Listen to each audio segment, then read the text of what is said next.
Bismillahirrahmanirrahim. Assalamualaikum. Jangan lupa like, comment, and subscribe. Bye.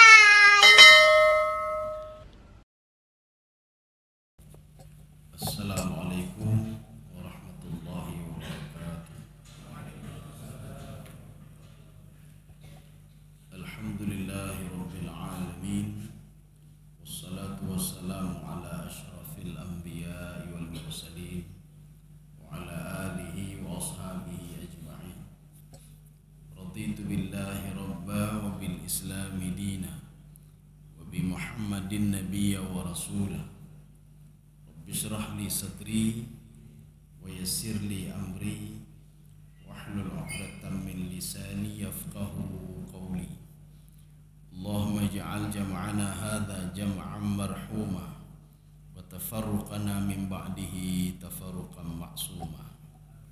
Kaum muslimin dan muslimat sidang jamaah subuh yang dirahmati Allah. Kita lanjutkan kajian tafsir surah Al-Baqarah. Sudah sampai ayat 113. Ini masih cerita tentang Yahudi dan Nasrani yang mereka berdebat satu sama lainnya. A'udzu billahi minasyaitonir rajim. Bismillahirrahmanirrahim. Wa qalatil yahudu laysatin nasara ala syai'. Wa qalatin nasara laysatil yahudu ala syai'. Wa hum yatluna al-kitab.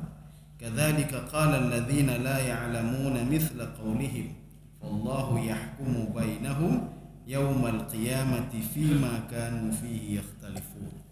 Ini kalimat ini panjang ya. Jadi kita pilah-pilah dulu. Jadi yang kita pilah itu yang pertama, wa qalatil yahudu laisatin nasara ala syai'. Nah, itu saja dulu. Ya, coba diterjemahkan. Dan orang-orang Yahudi berkata, orang-orang Nasrani itu tidak mempunyai suatu pandangan. Ya, ini kita bingung ini. Kita terjemahkan dengan terjemah yang mudah sekarang. Yahudi mengatakan Nasrani itu tidak ada apa-apanya. Ya, ini pakai gop ya. Jadi itu artinya apa? Meremehkan orang lain. Kalau tadi itu agak susah kita pahami.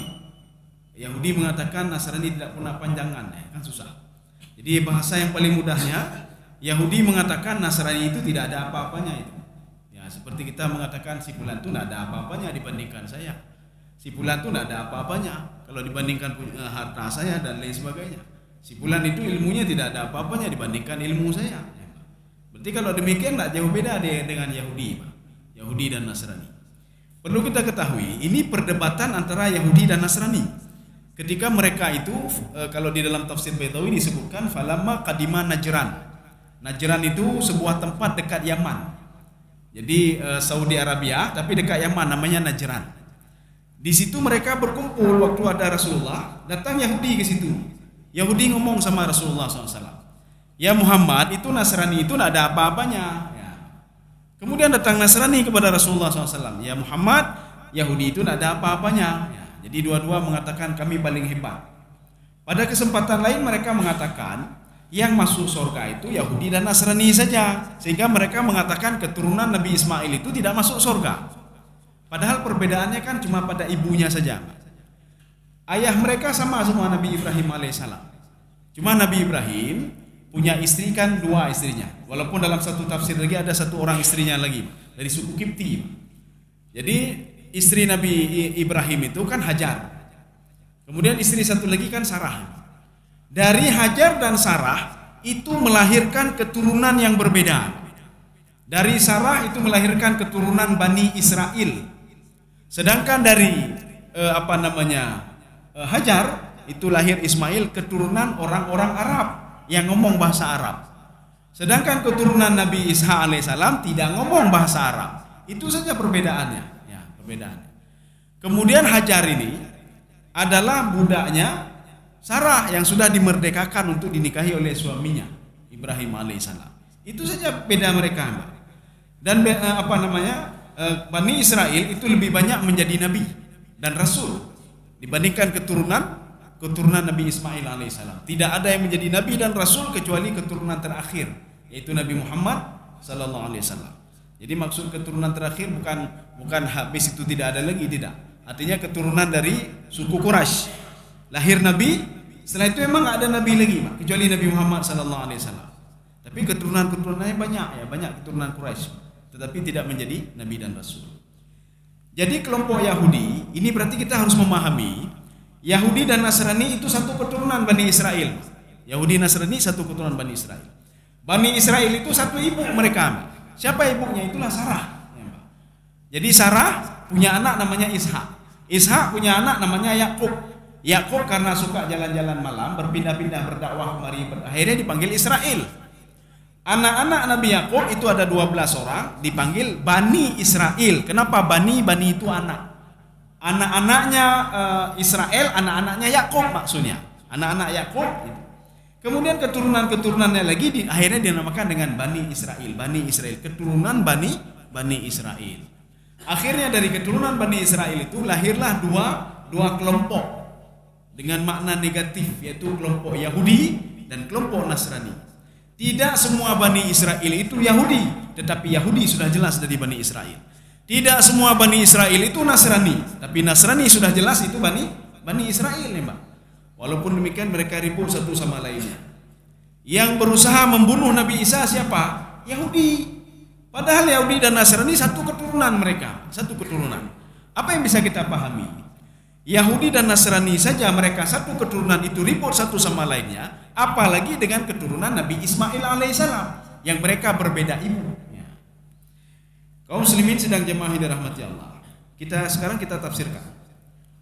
Waqalatil yahudu. Kalimat al-yahud itu berasal dari kalimat bahasa Ibrani. Walaupun sebagian mengatakan itu bahasa Arab. Tetapi ini bahasa Ibrani berasal dari kalimat hada yahudu. Tidak ada bahasa Arab hada yahudu. Hada yahudu artinya bertaubat. Bertaubat itu apa? Mereka setiap berbuat dosa, Allah Subhanahu wa taala memperingatkan Nabi Musa, nanti saya azab mereka itu ya. Saya azab mereka itu. Ketika mau diazab, mereka bertaubat. Besok begitu lagi, ketika berbuat maksiat mau diazab, mereka bertaubat. Maka yang terakhir apa? Ketika Allah Subhanahu wa taala itu menyuruh Nabi Musa supaya Bani Israel itu, ini sebelum berubah menjadi Yahudi, Bani Israel itu supaya berpegang kepada Taurat, menjadikan Taurat sebagai panduan hidup. Apa kata mereka? Nah, mau kami sehingga bisa kami melihat Allah langsung. Akhirnya apa? Diangkatlah bukit Tur itu, Pak, di atas kepala mereka. Diangkat bukit Tur di atas kepala mereka. Ketika itu apa kata Nabi Musa alaihissalam? Kalian mau berpegang kepada Taurat atau saya timpakan bukit Tur di atas kepala kalian? Akhirnya mereka melihat ke atas dan mereka mengatakan kami beriman kepada engkau, kami berpegang kepada Taurat. Akhirnya inna hudna ilaika, kami bertaubat. Inilah asal kalimat Yahudi. Jadi Yahudi ini bukan anaknya Nabi Yakub alaihissalam, Yahuza, bukan ya, tidak. Jadi asal kalimat Yahudi itu berakhir dari Nabi Musa alaihissalam. Maka Yahudi itu lahir pada masa Nabi Musa. Jadi pada masa Nabi Musa beliau berdakwah mereka berbuat berbuat salah bertobat lagi, berbuat salah bertobat, sehingga identiklah kalimat taubat dengan Yahudi. Ya, nah. Sedangkan Nasrani itu lahir setelah itu. Jadi duluan lahir Yahudi. Nasrani lahir ketika pada masa Nabi Isa alaihissalam. Itu kan jauh sekali. Nabi Isa dengan Nabi Musa itu jauh sekali. Makanya Yahudi waktu itu sudah berkembang Yahudi. Sehingga ada 12 kelompok Yahudi. Jadi terakhir lahirnya Nasrani ketika Nabi Isa alaihissalam diutus oleh Allah menjadi rasul pada umur 30, kalau nggak salah 30 tahun. Beliau 3 tahun saja berdakwah. Ya, jadi semua 33 tahun. Maka ketika itu Nabi Isa mengatakan, "Man ansari ilallah?" Siapa mau bantu saya kita berdakwah sama-sama? Dijawab oleh kaum Hawariyun, "Nahnu ansarullah." Kami mau membantu kamu. Membantu itu berasal dari kalimat nasara, ansarun, nasraniyun, ditambah ya nisbah di situ. Makanya Nasrani itu lahir pada masa Nabi Isa alaihissalam. Kaum muslimin sedang jamaah yang dirahmati Allah. Maka Yahudi itu marah kepada Nasrani. Yang betul itu kami. Ya, Nasrani itu tidak ada apa-apanya, sehingga mereka berani untuk membunuh Nabi Isa alaihissalam. Ya, sekarang kita lanjut. Waqalatil yahud laisatin nasara ala syai'in. Itu laisat itu kalimat nafi itu. Nafi artinya apa? Tidak ada apa-apanya. Jadi nafi itu bisa dalam bentuk ma, bisa dalam bentuk la, bisa dalam bentuk laisa atau laisat. Atau nanti ada ghairu, ya ghairu. Ada juga dalam bentuk illa, pengecualian. Mereka tidak ada lain kecuali, ya begitu. Itu juga masuk ke dalam kalimat nafi, pengecualian. Maka Yahudi itu mengecualikan yang benar itu cuma kami, walaisatin nasara ala syai'in. Nasrani itu tidak ada apa-apanya karena dia baru lahir, baru 3 tahun ketika pada masa Nabi Isa alaihissalam. Sedangkan kami sudah turun-temurun, maka mereka menganggap mereka lebih baik dibandingkan Nasrani. Dan Nabi Isa ini perlu kita catat. Nabi Isa itu bukan rasul untuk Nasrani, tidak. Nabi Isa bukan rasul untuk Yahudi. Nabi Isa itu rasul untuk Bani Israel semuanya. Kenapa? Karena Yahudi itu konotasi negatif. Ya, konotasi negatif. Nasrani konotasi negatif kenapa? Yang merubah-rubah isi Injil itulah 12 orang. Ada 12 orang. Jadi mereka yang ingin membantu Nabi Isa itu ada 12 orang. Satu orang itu dia menghasut membongkar rahasia Nabi Isa alaihissalam kepada Yahudi. Ketika Yahudi ingin membunuh Nabi Isa alaihissalam, dia bongkar tempat persembunyiannya. Sehingga yang tinggal cuma 11 orang. Yang satu orang itu kan sudah disalib pengganti Nabi Isa alaihissalam. Yang 11 orang ini mereka lah yang mengotak-atik Injil itu. Jadi makanya Nabi Isa mengatakan, saya rasul bukan untuk Yahudi, bukan untuk Nasrani. Jadi untuk siapa? Wa rasulan ila Bani Israel. Saya rasul untuk Bani Israel, bukan untuk Yahudi dan bukan untuk Nasrani. Walaupun Yahudi sudah berkembang waktu itu, tapi bukan untuk mereka. Untuk siapa? Untuk Bani Israel. Karena Yahudi itu mengandung makna konotasi negatif. Orang yang selalu tobat berbuat jahat, bertobat lagi berbuat jahat, bertobat dan berbuat jahat. Sekarang kita lihat yang selanjutnya. Ini sebenarnya sama saja kalimat selanjutnya, cuma pernyataannya yang berbeda. Waqalatin nasara laisatil yahudu ala syai'in. Ya, coba dibaca.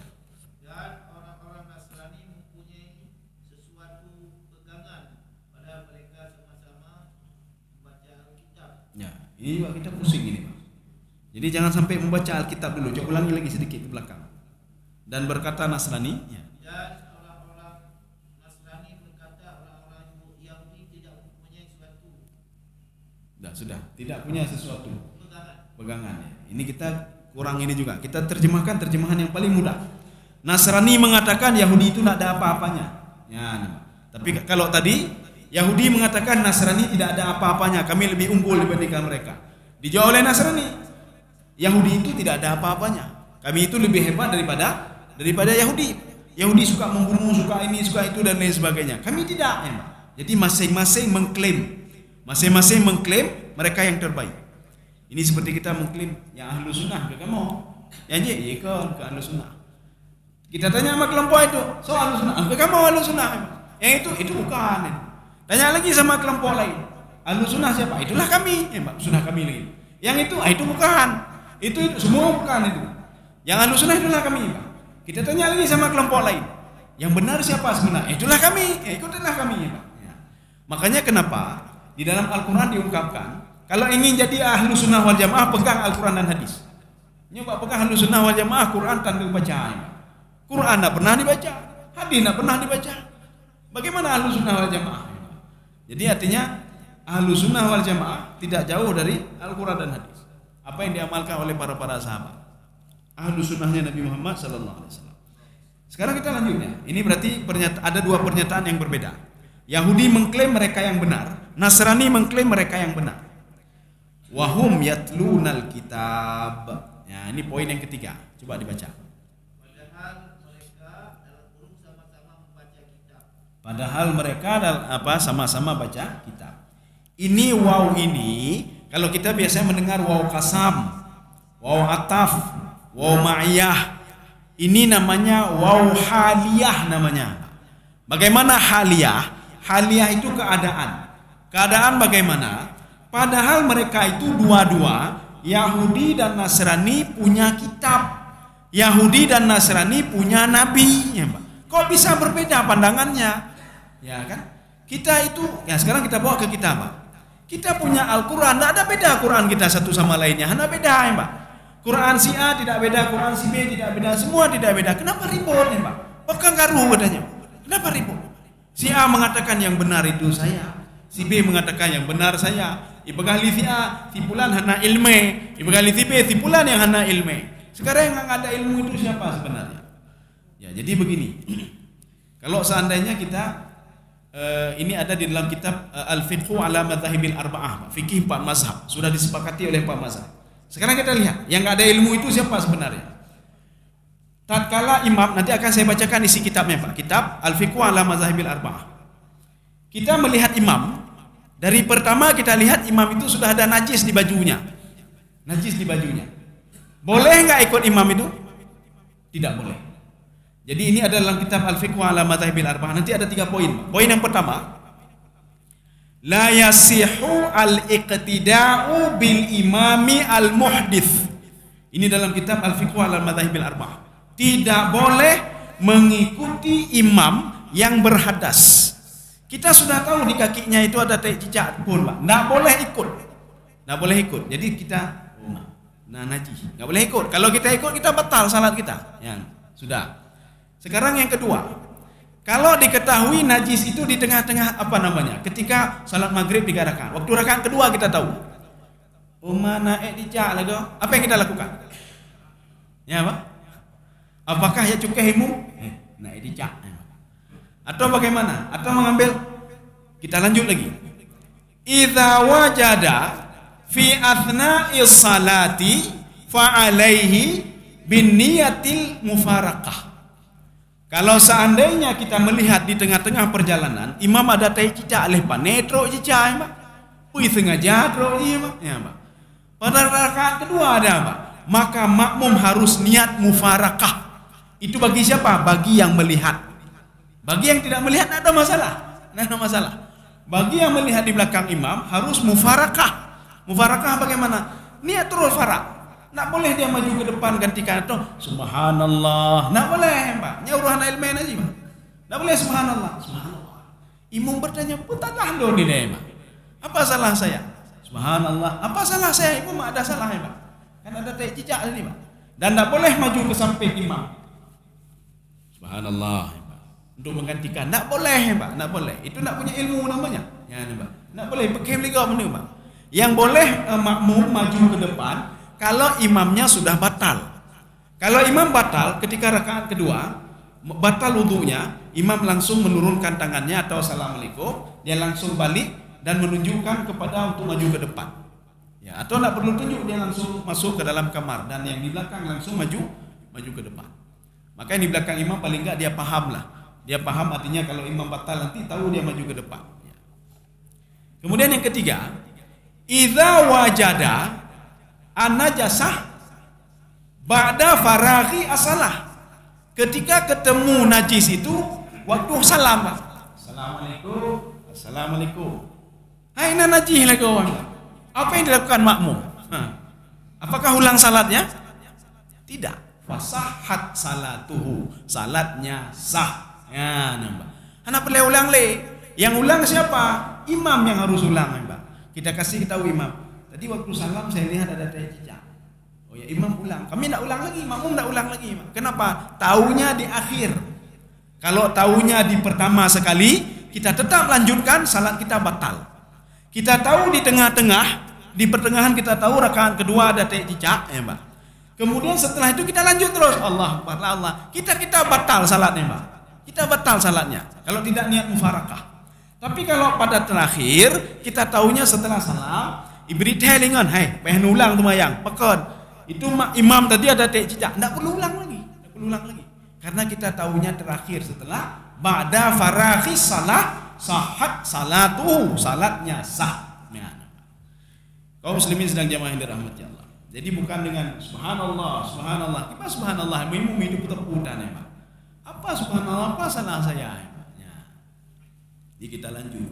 Inilah yang mengklaim ini, Pak. Yahudi mengatakan yang paling malim kah kamu? Ibrahim Nasrani yang paling malim kamu, ya, Pak. Ibrahim liurung ganto yang paling malim liurung kampung bodoh tat. Ibrahim drone yang bodoh tat, ya, Pak. Padahal dua-dua bodoh, ya, Pak. Jadi artinya enggak boleh mengklaim seperti itu. Ini yang inilah itulah kami yang paling ini. Padahal ilmiah ya Pak. Kaum muslimin sedang jemaah ini rahmati Allah. Ada sebuah perkataan Imam Nawawi. Apa kata Imam Nawawi? Kenapa seorang itu suka berdebat satu sama lainnya? Liqilatil ilmi, karena sedikit ilmu. Kalau banyak ilmu nak mau dia berdebat. Hai berdebat menyolok ilmu. Kenapa? Dia tahu itu. Oh ada dalil ini ada. Maka dia nak mau berdebat. Maka orang yang berdebat kalau gini berarti tidak punya ilmu dia. Di situ saja kita lihat. Dia cuma menguasai hanya satu hadis dan dua hadis saja. Dia tidak tahu banyak hadis-hadis yang lain. Dia tidak tahu banyak hukum-hukum yang lain. Kaum muslimin sedang jamaah yang dirahmati Allah. Nanti ada di situ dalam kitab Al-Fiqh ala Madzahibil Arba'ah. Nanti ada juga pendapat Imam Syafi'i. Kalau seandainya imam itu menginjak yang tadi yang saya baca tadi itu kesepakatan 4 mazhab. Sepakat 4 mazhab. Tetapi Imam Syafi'i pernah mengatakan begini. Kalau seandainya imam itu menginjak kotoran ayam, ya kotoran ayam. Kalau seandainya ini nggak apa-apa lanjutkan. Kenapa? Karena beliau berprinsip begini. Bukan Imam Syafi'inya sebenarnya, pengikut Syafi'iyah. Ya beda Pak, Syafi'i dengan Syafi'iyah beda. Imam Syafi'i itu sendiri. Kalau ingin tahu mazhab Syafi'i bagaimana, bukalah kitab beliau Ya, kitab beliau Al-Um. Terima kasih.